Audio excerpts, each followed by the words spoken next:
Hello, everyone. Hello, Hello. welcome to our last panel for CouchCon this weekend. I am Simon at Wandering DM, and I am accompanied today. Actually, it is his panel, so I'm only here to take questions and just shoot some back and forth. So please, everyone, welcome Tyler. Hey. Hello. Can you tell us in a few words who you are, what you do, and what this panel is about? All right. Well, first of all, my name is Tyler. I'm the underscore T Boyce on most of the things. And I've done quite a few things in entertainment, ranging from voice acting to writing. I'm probably best known right now for my writing as a contributor for Geek Girl Authority. As well as playing Toril Carter on Star Wars Dawn of Defiance on Dark Galaxies Gaming. And yeah, so I've done a couple of things.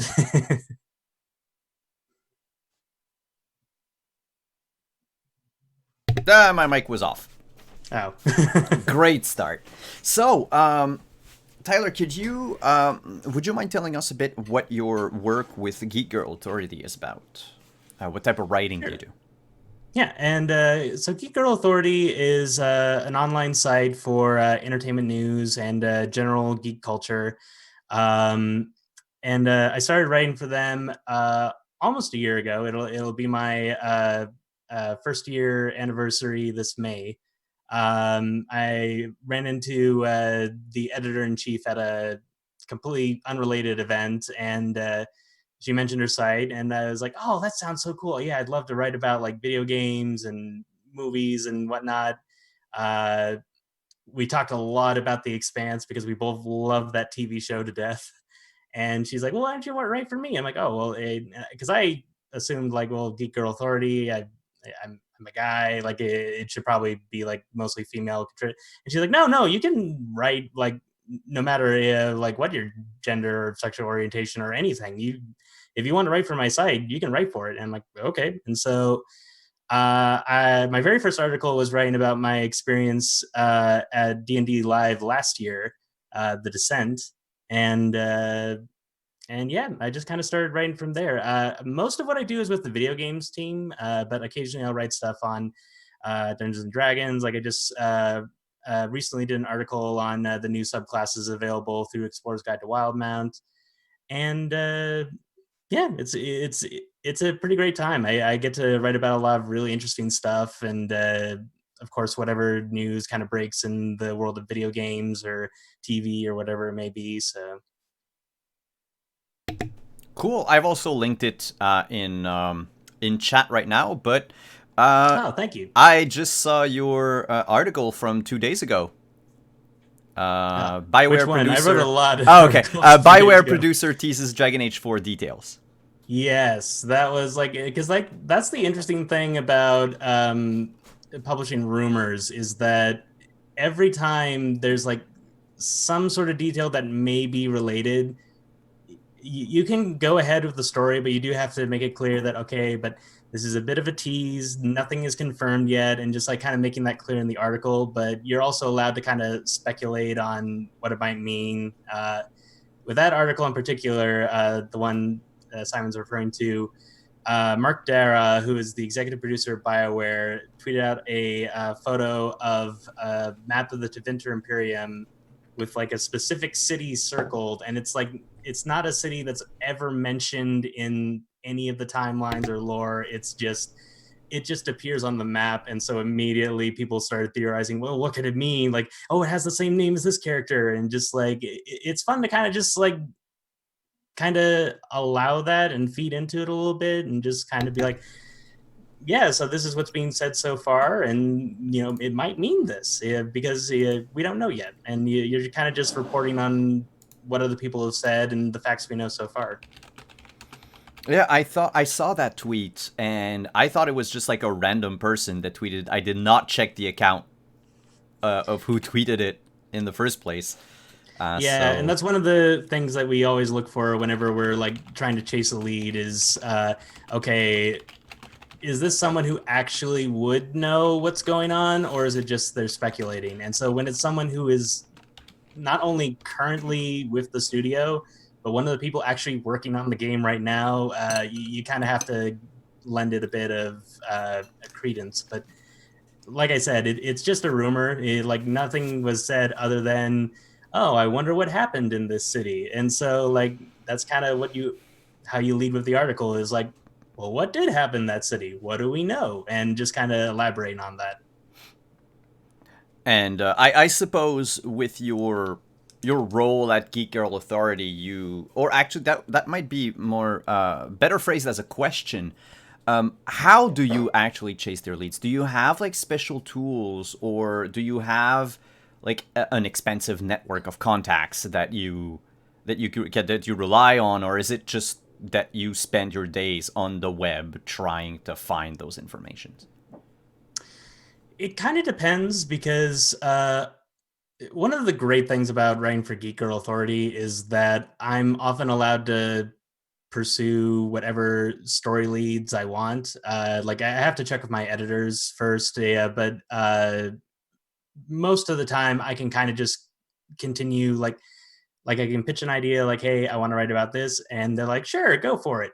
It's very rare that they say, well, no, someone already covered this, or there's not really a story here. Um, so I just want to say really quickly, I have probably the best editing team, like the best editors I could ever ask for, in that they just kind of let me do what I want. And they're very helpful and supportive in proofreading and citing sources and just not to say that I don't do any of that stuff on my own. I try to like pre-edit it as much as I can to kind of lessen the workload for them. But they're so good about like catching little stuff and thinking of new ideas of like, hey, what have you explored this as well? Like, maybe see how these two topics are connected, and bringing up a lot of good ideas that I might not have thought of otherwise. Um, and so I guess it's a long-winded way of saying answering your question with we all kind of are allowed to pursue our own stuff with the resources we have, which is to say open source on the internet. Um, but we're also allowed to bring in different contacts we might have just because we're all pretty well connected with a lot of the entertainment industry, which is to say like there's like people we're friends with or uh, we have former places we've worked, or maybe places we're currently working where they, uh, we hear a story and we're like, hey, so I know so and so who is a associate producer for this show. Can I reach out to them and get a quote on this? And like, oftentimes that does take the priority because if you know someone who actually knows the story, that is definitely preferable to just whatever rumors might be circulating on the internet. So if we can, we prefer to get it straight from the source, but we also need to get the story out as quickly as possible just because we are a business. It's not news if it takes like 12 hours to upload. So yeah, we try to do our due diligence, but ultimately we kind of have to move forward with whatever information we're able to get by ourselves. Interesting. Another question then that I have for you. I wrote a few, and chat if you want to ask any questions. Oh, Uh, absolutely. you can Yeah. just feel free to ask them. Just preface them with the word question, preferably in all caps, so I know who's asking questions, and then I'll relate them to Tyler. Um, Another question regarding the news slash entertainment industry. Any advice that you can give to someone wishing to get into that business? So you've talked a bit about how you got into it, but now that you have a year under your belt, would you have anything to say Almost to here. almost a year? Sorry. Would you have anything to say to those that would like to get into this sort of business? um, I guess the first thing that comes to mind is don't launch into this expecting to like it's like a get rich quick thing. Like, oh wow, I get to write about video games, get paid for it. Like, yeah, you'll get paid for it, but those incentives, yeah, aren't aren't like, like a sustainable income in of themselves. I do have another job I'm doing in addition to this, just like a small part-time retail thing. Well, formerly part-time retail. I got laid off because of the madness. But in normal circumstances, yes, I would be doing another job in addition to this one. Like, it's awesome that I get paid for it, and really, it was kind of shocking when I first started getting incentives for the articles I was writing, which is to say commissions. But yeah, you have to do what you need to in order to like take care of the bills, cover rent, and even if it's a job that you absolutely love, like you need to be able to make ends meet because you don't want to go broke chasing your passions. Um, and don't be afraid to like chase opportunities because they might seem small or unrelated. Like Geek Girl Authority was kind of just by pure chance that this ended up becoming part of how I generate income. Is that I just reached out to a friend of a friend. We started talking about the Expanse, and I just took up her offer to write for her website. And I just did that regularly enough that I started earning incentives on my articles. So, um, because this kind of speaks to like one of the bigger messages I'm hoping to convey in this panel is that if you think that you need to like go to LA or New York or like one of the big metropolises and strike it rich at a big name studio like CBS or Cartoon Network or Warner Brothers or whatever it may be, that couldn't be further from the truth. You can make a pretty good go of it just where you are, and at just the people who are doing the same type of work but maybe not as big name. Like, if you're like Geek Girl Authority, Nerdist, or whatever it may be, just find an opportunity that suits you and that's willing to listen to you and hear what you have to say. And that's probably the best thing you can hope for when you're just starting out. That actually touched another question I had for you, which was about you hear a lot about needing to move to LA to get connections and entry into anything Mm-hmm. entertainment related, even New York.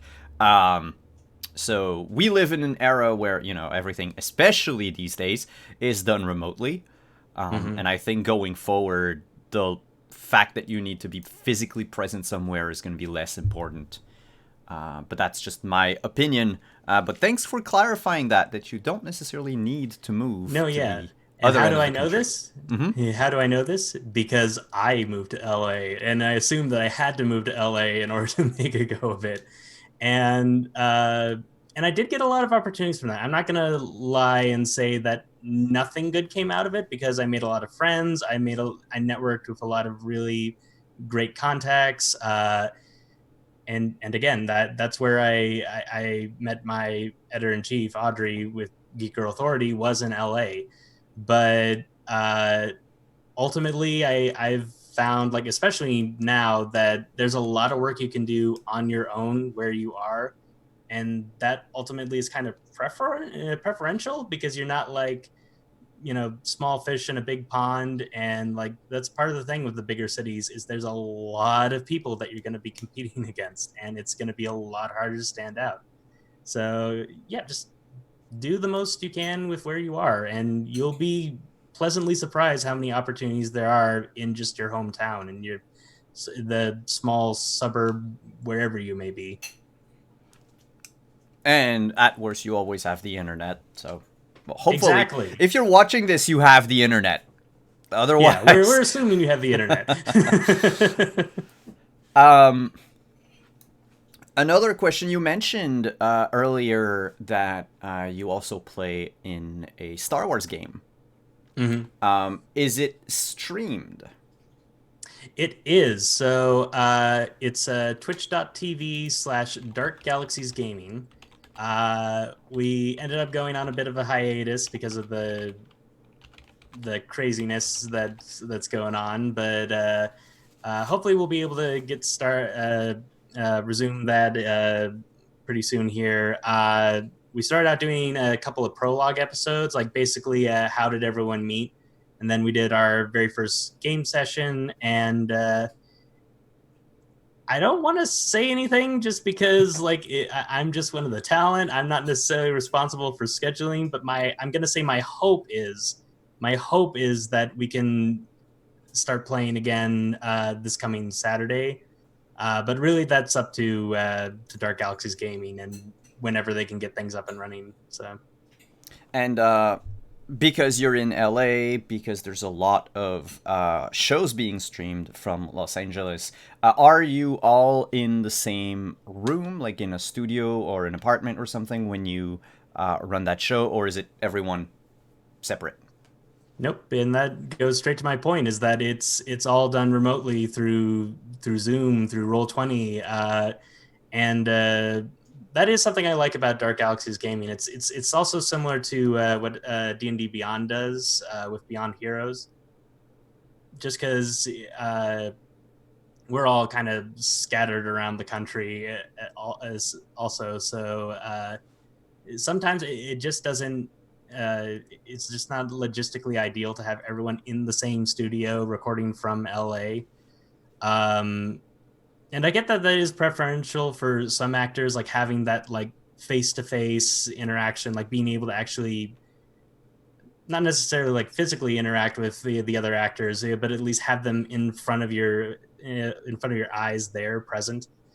Um, but for me, it works because I've also done a couple of things in voice acting, and so the idea of having an invisible audience like watching you, like an invisible camera that you're performing to, it's very familiar. And so it part of it is play style, but also part of it comes down to just whether or not you have the means and opportunity to perform on the same stage together. And especially now, is sometimes it's just easier to play remotely.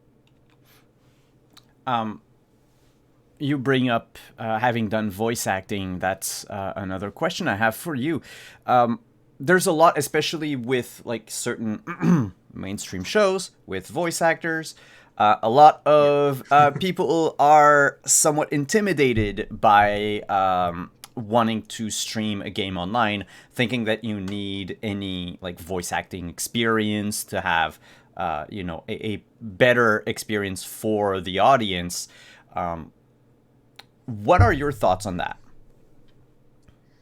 Well, I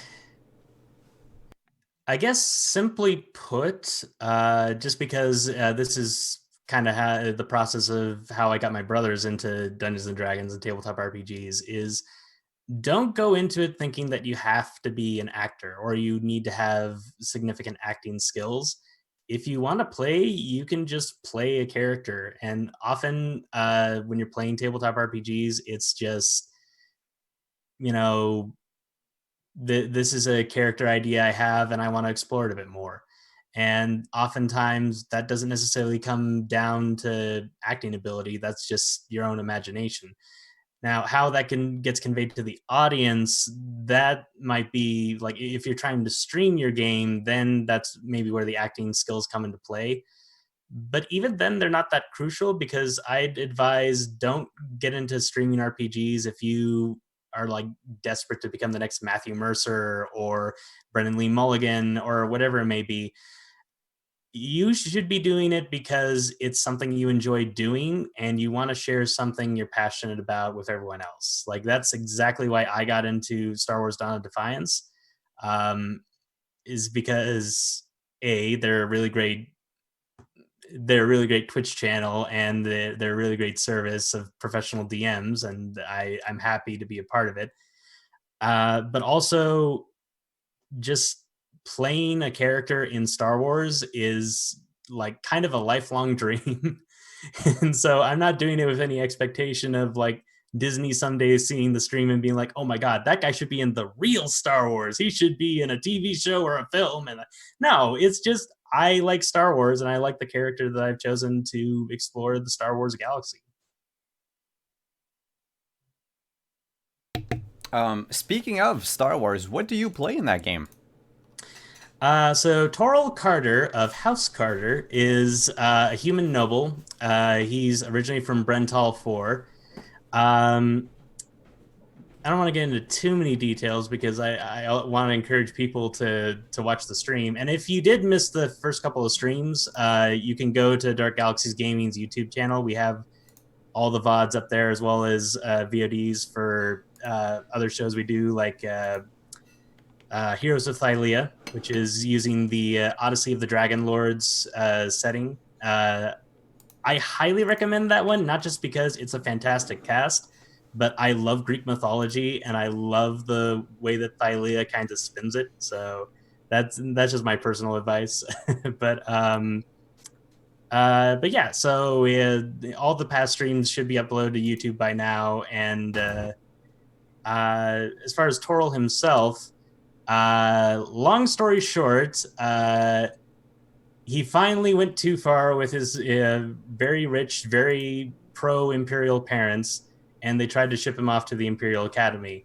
One thing led to another. He ran into this weird Duros mechanic guy, and now they're on the run together. So that's kind of the early prologue of Toril meeting up with his crew, and I'm really looking forward to continuing that campaign because it's just such a great cast of characters. I love the characters that my fellow players have come up with.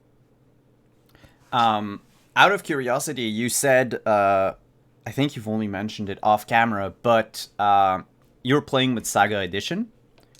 Yes, yes. So So, what's it's your class?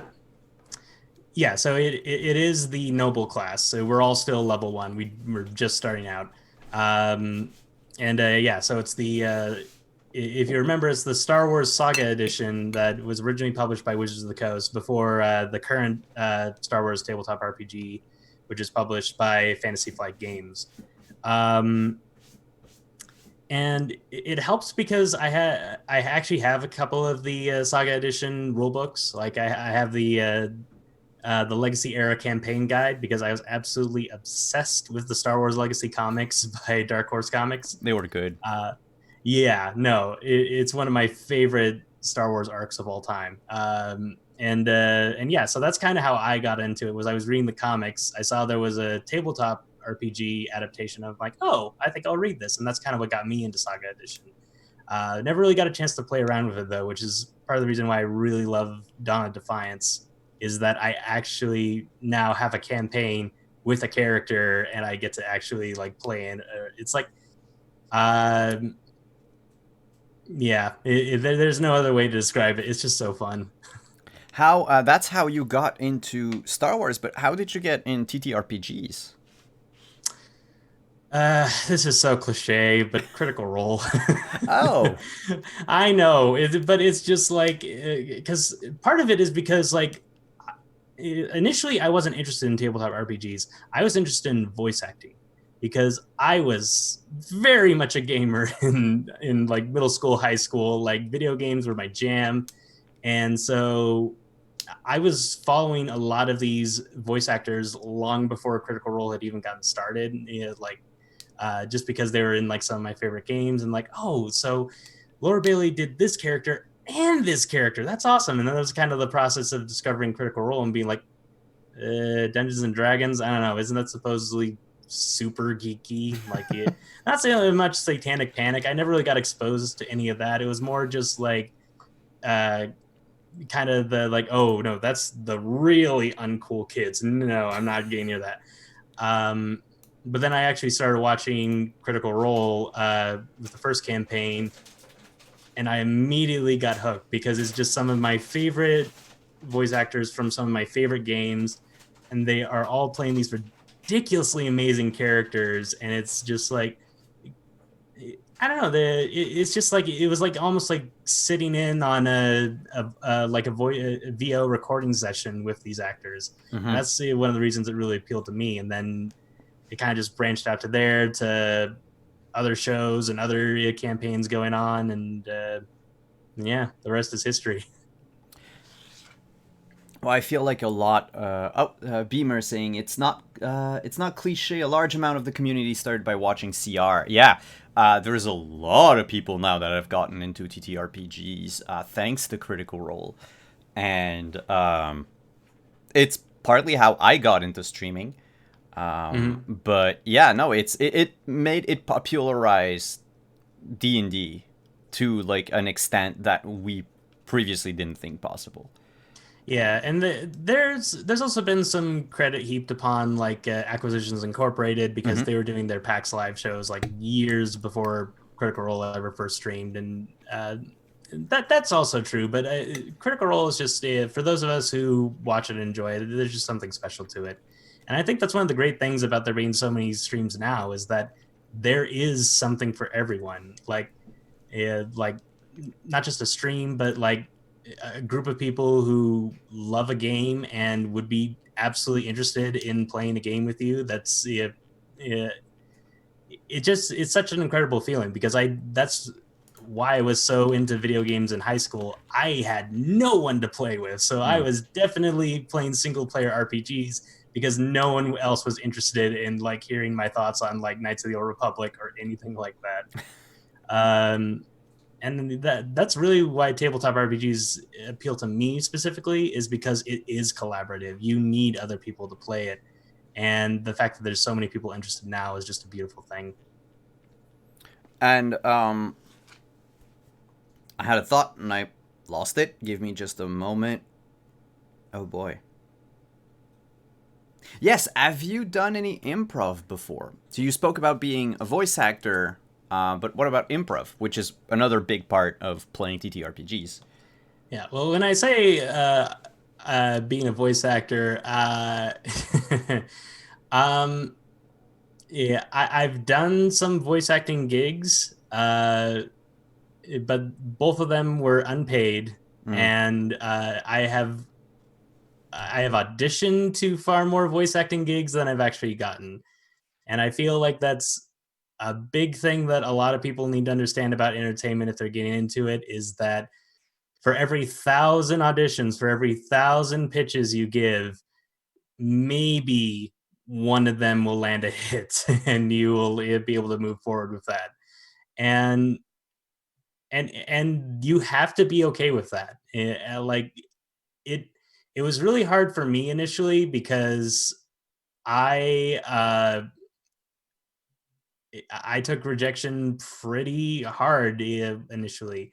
Obviously I really loved this gig that I was applying for. I wouldn't have applied to it otherwise. And so when you don't get it, it's crushing. It's soul crushing. Um, and and ultimately you kind of just have to just do it for the love of what you're doing, and that's kind of what kept me going is doing improv classes, voice acting classes, getting to talk with other voice actors, especially voice actors who were like me, like just starting out, didn't have a demo or anything. Um, and it's definitely the acting classes and improv classes have definitely lent itself to a lot of the stuff I do now, like with Dawn of Defiance, and even some of the writing I do. Oddly enough, a couple of acting lessons have come in handy there when you're having to make up stuff on the fly. Not that I ever make up stuff for stories, yeah, but like when you're trying to come up with synonyms and all that stuff. Yeah, speaking of which, if you ever take an improv class, the word games are by far the most fun I've ever had. Is where you say a word and you have to like kind of bounce it back and forth with synonym after synonym. Uh, I wish I could do it right now, but I don't exactly remember how it goes. It's been a while since my last improv class. Same. I would not be able to do it tonight, not to like a proper extent. I know you've been working pretty hard, so I don't blame you. My brain is also pretty frazzled. Um, any kind of a same question I asked earlier about getting into the writing gig, but any advice for those of us watch those of ah, to the people watching who would like to either get into voice acting or need to prep for an audition? Hmm. Like, what's your prep like? Uh, well, for acting and writing, it's two completely different processes. But I'll try to summarize as quickly as I can. Uh, so with voice acting, I highly recommend, if you don't already have it, getting the book Voiceover Voice Actor by Yuri Lowenthal and Tara Platt. Just because it's provided an immense amount of help with like not just my auditioning process, but also vocal warm-ups. Yeah, just like different ways to kind of like stretch your vocal cords, yeah, before you get into the booth, and um, how to kind of improve your diction, and just getting used to reading things and how you read things aloud. Um, and so yeah, with voice acting auditions, by far the best advice I could give is just go for it. Like, don't stress yourself out about whether or not you get this gig, or how the other person who was just in the booth was so much better than you, or oh my god, the voice director isn't paying attention to me at all while I'm doing this. A lot of that is just in your own head, and even if it's not, there's not really anything you can do about that in the moment. You kind of just have to give it your best shot, um, and just keep moving forward. If you don't get the gig, then there are going to be other gigs. That's the important advice I can give. Is it's not the end of the world.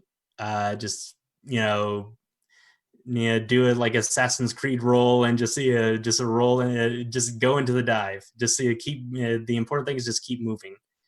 Um, and for writing, because a lot of what I do is centered around news and entertainment news.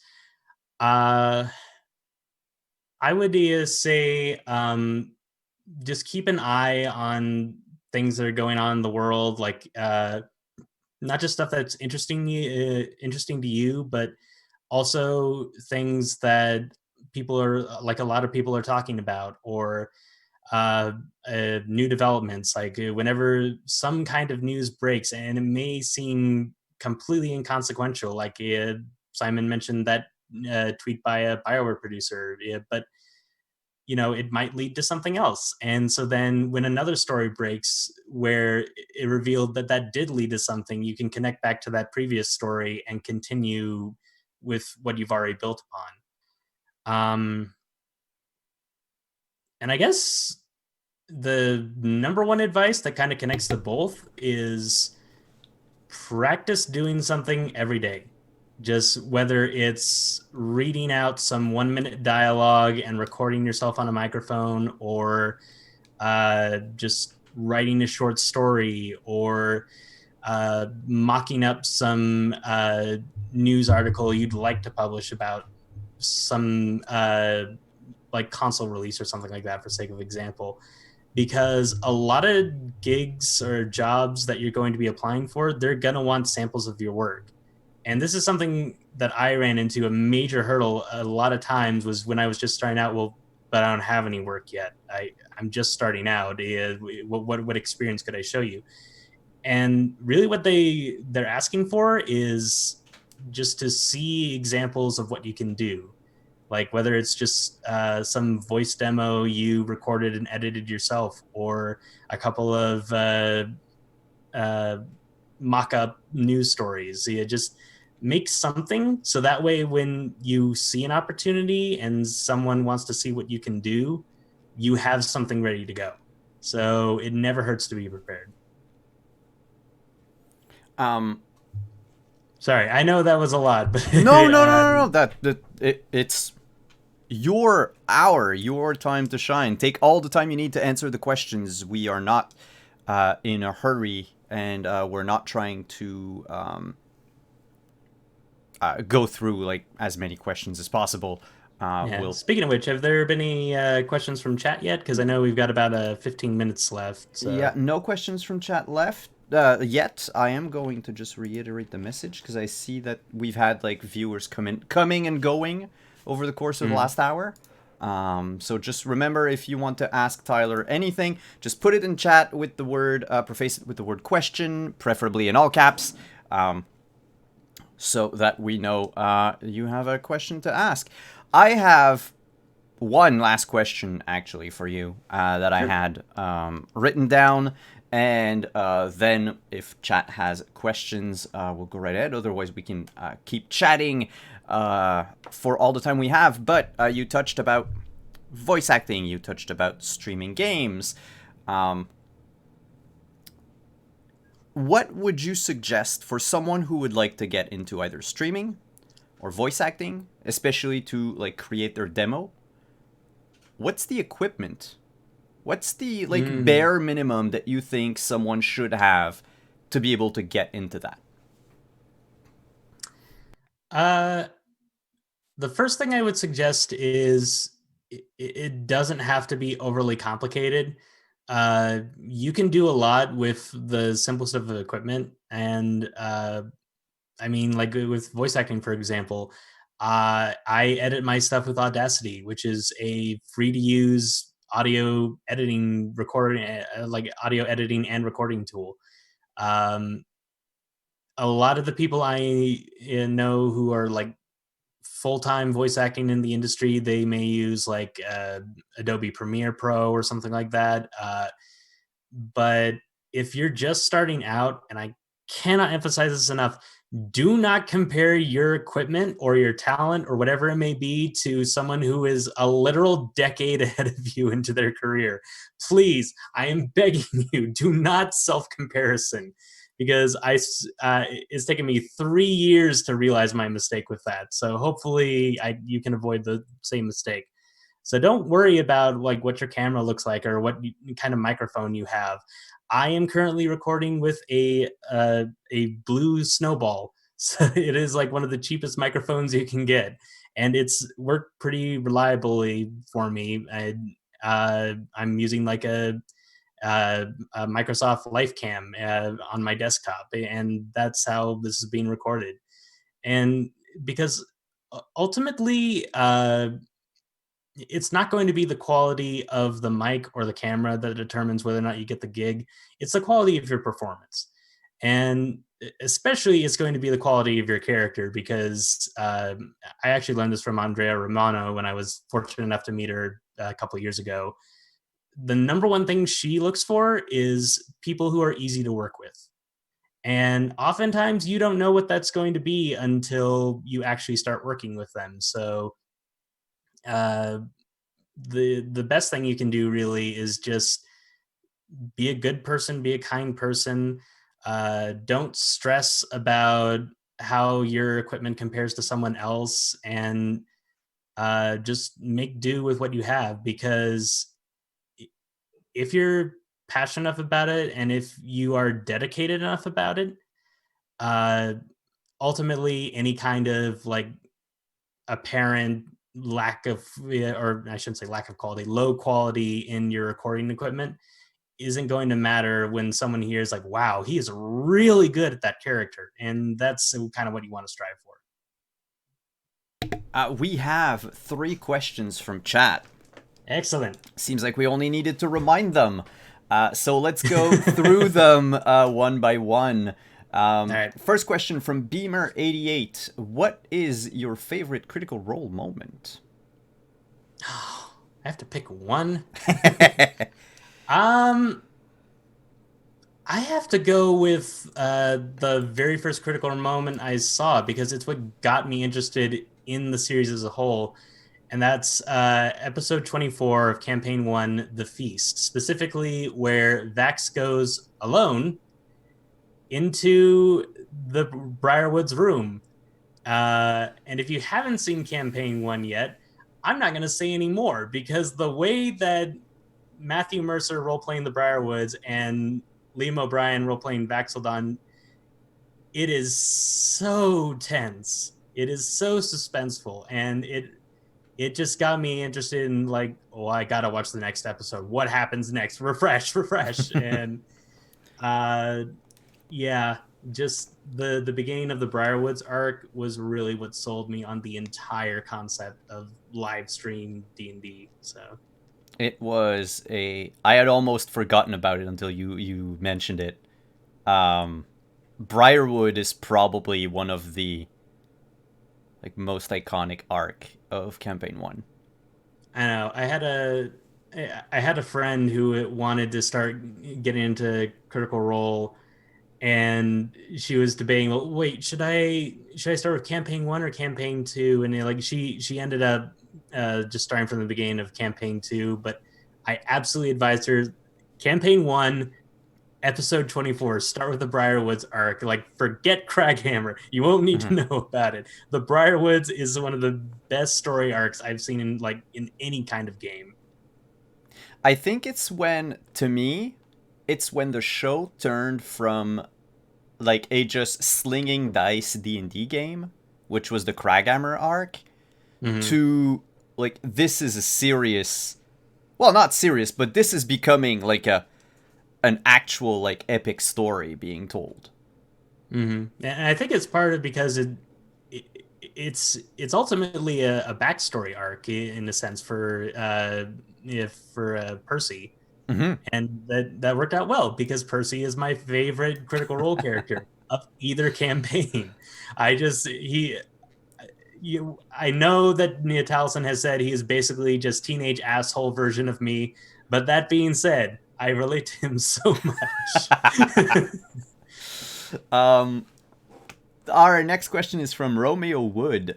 Do you have a demo reel or sizzler of voiceover work, or do you make it a this is everything I do in multimedia kind of demo? Hmm. In the end, as you get further along into your voiceover career, the stuff that you have done will end up becoming a big part of your voiceover demo, because that's ultimately what the demo is supposed to do, is to say, like, here's what I can do. And eventually that translates into here's what I've done. Because the number one thing that any studio wants to see is the work you've already done, because it's a pretty good indicator of whether or not you're going to be able to make them money. Um, my current voiceover demo, if you can call it that, is mostly just me doing a bunch of different character scenes and faux commercials. Like, I actually have two demos. I have a commercial demo and a animation video game demo, and that's actually the first thing I advise is like figure out what you want to do in voice acting, uh, because that's going to determine what kind of demo you have. Because I mean, you've if you've played video games or you've listened to a commercial, they sound very, very different. So your whatever audition you're auditioning for is going to be looking for different qualities.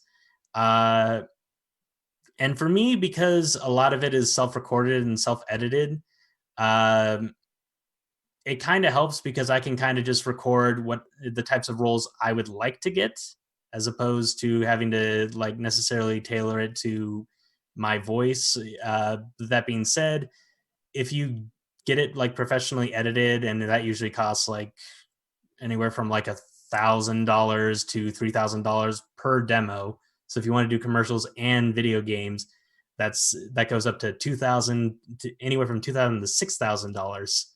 Um, it just kind of depends on your means at that point. Uh, and I have gotten some gigs with my self-recorded demo, so you don't necessarily need to throw in $1,000 to get it professionally recorded and edited. But that being said, you tend to get a lot more work if you get a professional to do it.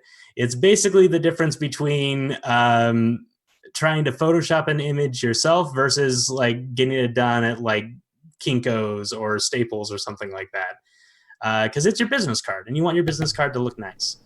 So yeah, that's kind of the best advice I give with a demo, is that if you're not really of means, you can try to make a go of it yourself. Like I said, Audacity is a free open source tool that you can download to edit your own audio recordings. But uh, it's the difference between whether you want to get started or whether you want to be competitive. Mm. So that's kind of what I would advise. Before we get to Kiri the Kenku's question, that brings up a question from me actually. When about the like auditioning process and everything, do you send out your demo first, or is it you like answer an audition like request, show up, do the thing, and then if they like you, you send the demo after?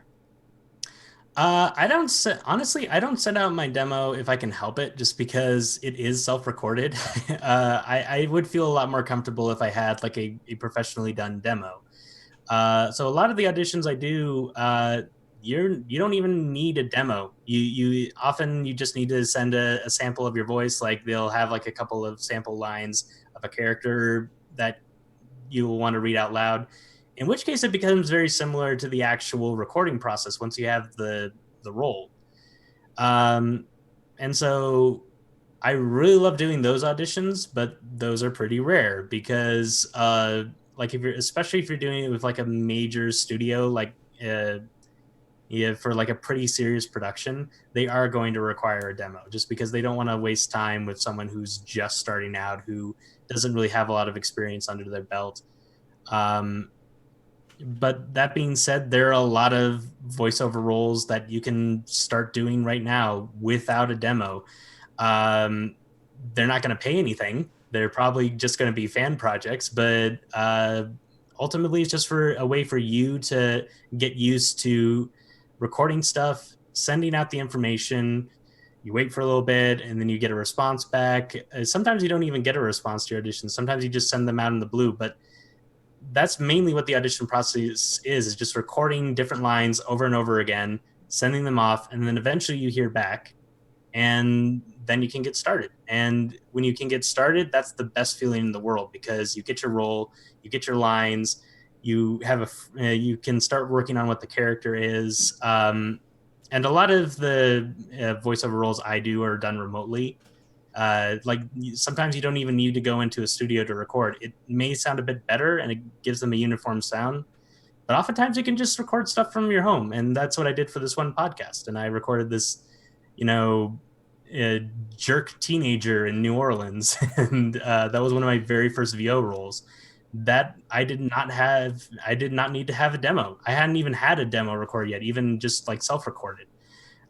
They just had a sample and a set of lines that they wanted me to record. I recorded them, sent it off the audition, and then a couple weeks later, I heard back. So, um, so to answer the question, just start getting used to sending stuff off consistently and often. Um, with kind of the expectation that some of them may not get back to you, and you're better off just kind of working on the next thing as opposed to dwelling on, oh well, maybe I could have done that one a little bit better. It's already sent. There's nothing you can do about it. Mm-hmm. Um, our question from Kiri the Kenku: what made you want to get into the entertainment industry in the first place? uh Largely just wanting uh, to be honest, initially it was kind of chasing fame. Just we had like seen all these amazing people creating these like fantastic games or books or movies or whatever it may be, and wanting to be just as amazing at that. Um, and that is the absolute last reason you should be getting into the entertainment industry. You do not get into this industry to be famous. You get into this industry because you want to make something that's meaningful to you, Mm-hmm. or at least that's my interpretation of it. Yeah, some people may really just be in it for the money, and they're just like they have like no creative passion, but it's like they're very small percentage is like maybe 1% actually is like that cutthroat mercenary about it. um And they'll but yeah, probably like be disappointed. initially, oh sorry. I was gonna say, and they'll probably be disappointed. Yes, yeah, and they were, yeah, like they were like me initially, just like constantly, chasing the pot of gold at the end of the rainbow. Like I'm gonna get my big break if I just keep at it, and it's like eventually you just kind of start looking at projects like, is this fun to do? And then the business end of that, of course, is like, is this going to pay my bills? But ultimately, that was the number one thing that started getting me into, like, really into the entertainment industry, was looking at it like, oh wow, this person is doing VO auditions for this video game. I would love to play this character. Not so much because there's like any brand recognition, like, oh, it's a BioWare game, or oh, it's Jennifer Hale is also playing one of the characters. Like, no, it's a game. You like the characters, so you audition for it. And that's how it was with Star Wars: Dawn of Defiance too. It's like, oh, they're playing a Star Wars game. I'm in because I love Star Wars. I mean, my mug is a stormtrooper. Yeah, I saw.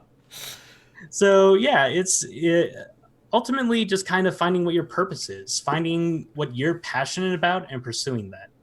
Um, and not just like in like a particular medium, like say video games versus film, but also specifically what you want to do, what you're passionate about doing. Like, are you interested in the production end of it? Do you prefer costuming? Do you, or maybe you prefer doing makeup? Do you like doing the lighting? Do you like recording with audio equipment or camera equipment? And like, this is something I didn't really understand well when I got into entertainment, is that whole like, you know, can do attitude of like, oh, I can do anything that you put me in. Like, I'll do any job. And of course, the producers are looking at me like, okay, but what can you do? And that's kind of the main thing, is just find what your purpose is. So you find what it is you want to make, and more importantly, how you want to make it, how you want to be part of the process. Because chances are you're going to be in that one role for quite a long time. And so find the thing you're happy doing, because that's something you're going to be doing again and again on a daily basis. So that's the best advice I can give about that is just, if you're going to get into it, don't get into it with the expectation of, oh, I'm going to be the next Matthew Mercer and star in a video game. It's like, no, it's like, I like voice acting. I like doing different voices and different characters. And hey, maybe someday I'll be in a video game. That's the right attitude, I think. Um, One last question from me again. Before we All right. go, anyway, we can bust the time as much as we want because I'm here. No, but as far as voice acting is concerned, are there any like websites or talent agencies or like how are you made aware that a like X company is looking for voice actors? Hmm. Uh, I mean, oftentimes it can sometimes just be as simple as Googling, voice acting opportunities, or voice acting, auditions or jobs or whatever it may be. And that goes for pretty much anything in entertainment. Is you just kind of see who's posting stuff where. Networking is a big thing, because oftentimes the jobs that are posted on job sites like Indeed, for example, um, yeah, those jobs are posted with the studio already having a particular person in mind that they already want to hire or cast or whatever it may be. Uh, so having someone that you can actually like talk with about the kind of job that you want really helps. And this isn't to say any kind of like quid pro quo, like, oh, well, I know this person on the inside, so they're going to put in a good word for me. Like, no, you're doing an informational interview of, what type of person do you look for in this type of job? Like, what kind of experience do they have? What kind of skills do they have? And people are pretty forthright about like what kind of qualifications they're looking for, because they genuinely are looking for someone to get this job. Like, again, going back to Andrea Romano, her number one attitude when she's voice directing is she wants you to get this job, because if she finds the right person, she can just start recording and she doesn't have to waste time with casting anymore. So um and again, that goes for a lot of stuff, is it just uh don't be afraid to ask for help, to ask for more information. But please don't go into it with the intention of I'm going to find someone who's going to like, cut me ahead to the front of the line. You're doing it so you can improve yourself, so you can find how to retailer your resume or your demo or whatever it may be to be the type of person they're looking for. And as far as resources to do that, for voice acting specifically, I've already mentioned Yuri Lowenthal and Tara Platt's book, Voiceover Voice Actor. It is my Bible. It is an incredibly great resource. But there are also free resources if you don't want to buy a book. There's D. Bradley Baker's I Want to Be a Voice Actor.com. There's Voice Acting Mastery, which is Crispin Freeman's podcast. And there's Voice Acting Mastery also does classes, which is I learned about from Anna Brisbane, who is Brizzy Voices on YouTube. She had done Voice Acting Mastery, and then I did Voice Acting Mastery. And I am in no way being sponsored to say this, but I will say it anyways. Crispin Freeman is by far the best, not just voice acting teacher, but acting teacher, period, I have ever had. Like going all the way back to like acting classes when I was in like grade school. So it was an incredibly helpful and informative experience. But that being said, some people can't afford acting classes. They are pretty expensive. So listen to his podcast then. The Voice Acting Mastery podcast is completely free. I want to be a voiceactor.com, completely free. There are free resources out there that can give you just as much information. They may not necessarily give you the practice, like the hands-on experience. And I think that's the big like help when it comes to acting classes, is actually getting to try out stuff and then get immediate feedback from someone who is a full-time voice actor or full-time voice director, and to get that immediate feedback. But that being said, if it's not necessarily within your means, you can make a go of it, and you can get that same kind of education and information completely for free. You just need to know where to look. And then for auditions, I look at a lot of different sites. There's Voice123, voices.com, backstage.com sometimes posts voice acting stuff.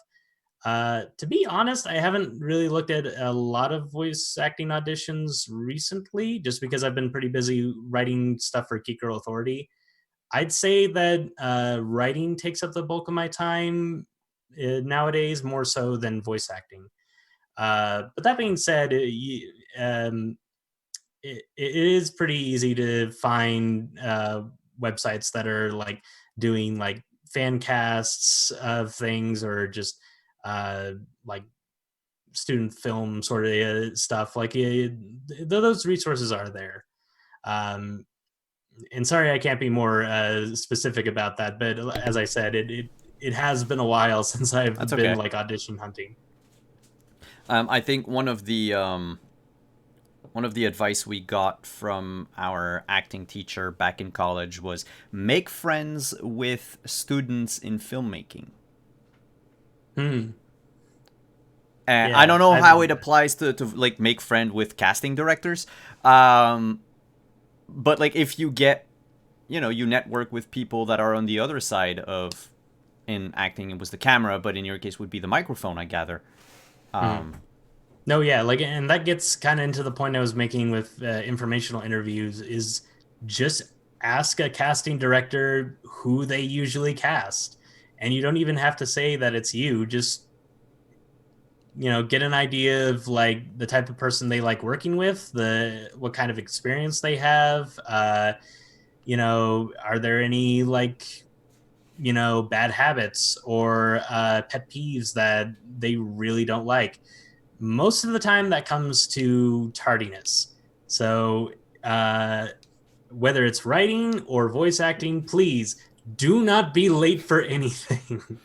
Please show up early. It's not going to kill you to show up early. Trust me on this. Yeah, like admittedly in LA it's a bit hard to do, because a 30-minute commute can suddenly turn into a 3.5-hour commute if the traffic gets bad enough. Yes, that happened one time. I did not get that audition. But the point is that's something you can't really control. So like more often than not, just try to be early. And if you get there like super early, that's just more time for you to practice. That's more time for you to rehearse the lines or do your vocal warm-ups or whatever it may be. Um, and especially if you're writing, like if you see a scoop that no one else has reported on, that is gold. That rarely happens with Geek Girl Authority, but when it does, it's an amazing feeling. So like that's really just the best advice I can give. Period. Like my acting coaches have given me this, my professors have given me this. Yeah, pretty much everyone in life has said, "Don't be late." So that's that's the best advice I can give, really. It's an advice this channel could really use for the amount of times that we've started late. Yes. Thank you so much, Tyler, for coming. That is all the time that we had. I hope you enjoyed your time here on the panel. Hope Oh yeah, everyone absolutely. And thank you so much for giving me the opportunity to kind of share my story and give some advice. And anytime. yeah, this really means a lot to be a part of this. So thank you so much. You are very welcome. We are, before we leave, going to raid Chromatic Chimera as they are also closing, so the main channel for CouchCon, because they are also closing CouchCon this weekend. I think they're playing D&D at the moment. I don't have my Twitch open, but I know they were live a couple minutes ago, so we're going to go raid them. Again, Tyler, thank you so much. Where can we find you on the internet? What kind of projects do you have going on that you would like to plug? All right. Well, first question about CouchCon is: can people still donate to Doctors Without Borders? Like, is that still going on? Yes, Like, awesome. absolutely. We have gathered, we've raised, give me 2 seconds, I have to check my browser. We have raised $1,235 so far for Doctors Without Borders. Of course, That this is is... awesome. Yep.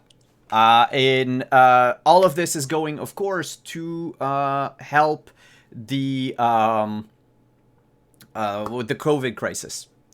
So it's Doctors Without Border is a great organization, but also the funds for this weekend are going for COVID-19 relief funds. Uh, Great. so yeah, we're almost at the halfway point. I'm looking at the graph and it's like there's a few pixels. So if any one of you would like to donate, however much you can, go right ahead. The link is in the chat. There's also a panel down below. You can also donate once we hop over on Chromatic Chimera. But yeah, Tyler, do you have anything to plug? Well, like I said, I write for Geek Girl Authority, so be sure to check out our website for news about video games, TV show recaps, and all sorts of great geeky stuff. You can also find us on social media at Geek Girl AUTH. And I am just one of many writers for that site. I have some phenomenal people on contributors and editors on my writing team for just the video games team alone. And as I said, I'm also part of the cast for Star Wars Dawn of Defiance on Dark Galaxies Gaming. Be sure to follow them on all the socials at Dark Galaxies Gaming. And yeah, hopefully Dawn of Defiance comes back on soon. And until then, this Tuesday is Heroes of Thylea, and that's twitch.tv/Dark Galaxies Gaming. And other than that, I'd just say thank you so much for donating to Doctors Without Borders, and thank you to our healthcare workers who are working so hard during this pandemic. And I just hope everyone is doing good and that you enjoyed this panel. Please stay happy and stay healthy. All right, everyone, let's go over. Thank you once again, Tyler. Let's go over to Chromatic Chimera. We're going to be raiding in a couple of seconds. And thank you for coming, Tyler. Hope we get to see you again on the channel. Probably soon. There's something I need to talk to you about. So, ciao, everyone. And we will see you tomorrow here for Legacy. Bye-bye. Have a great night, everyone.